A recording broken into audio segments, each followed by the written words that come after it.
I can't even imagine what the suicide and homicide and just the rates of depression, and accidental deaths due to overdose are going to look like in the future. It's going to reach epidemic proportions. It's already, the statistics are already alarming, and yet nobody's sounding any alarm bells.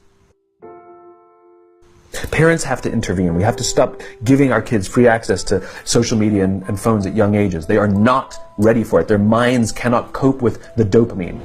They can only have it up to a certain hour, and you take it away. They're children. You can take the phone away. We've got to intervene as parents. But as companies, we now have to deal with the influx of kids that are coming into our companies with addiction.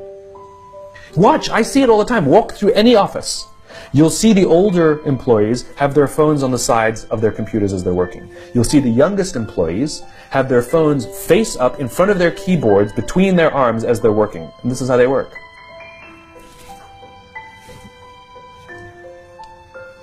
And the science is alarming. They did experiments on mice where they did the multitasking. They put flashing lights to mimic going from the computer to the cell phone, the computer to the cell phone to the TV. The mice that were exposed to the changing lights, it took them 3 times longer to solve a maze than the mice that weren't, and the damage was permanent. There is a subconscious reaction to these devices when we use them, okay? What if I were to hold my phone while I'm talking to you? I'm not checking it, it's not buzzing, it's not beeping, I'm not even nothing, I'm just holding it. Do you feel at this moment that you are the most important thing to me right now? No, you do not. Because there is a subconscious reaction we have to the device. When it is out, it makes the people around us feel that they are less important. So when we're walking down the halls in our offices and somebody says, hey boss, can I ask you a question? You go, sure, what's on your mind? We've just told them they're not that important. Or we can go, sure, what's on your mind? And if you don't have a pocket, find a shelf, put it on the shelf, come back and say, sure, what's on your mind?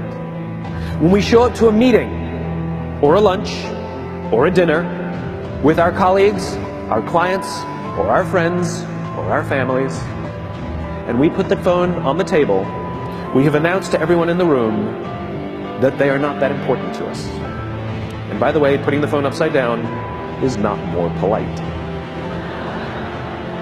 My favorite one is in the meeting or at a lunch with someone that the phone will ring and the caller ID will pop up and they will go, I'm not going to get it. Oh, so magnanimous! Oh, lucky to eat with you today. Or they could just put the damn thing away. You can tell how addicted we are. When somebody pulls out their phone when you're with them, how uncomfortable does that make us feel? You're walking down the street with someone, they pull their phone out. We feel stupid, so what do? We pull our phones out. We're so addicted. Somebody goes to the bathroom when we're at dinner, and what do we have to sit there by ourselves? God forbid we should look around the room for 5 minutes. We pull our phones out. Meetings. Awful. What do we do when a meeting happens, right? Everybody's sitting waiting for the meeting to start. Bob's running a few minutes late. Bob's here? Okay, start the meeting. Do you know when relationships are built? All that in between time.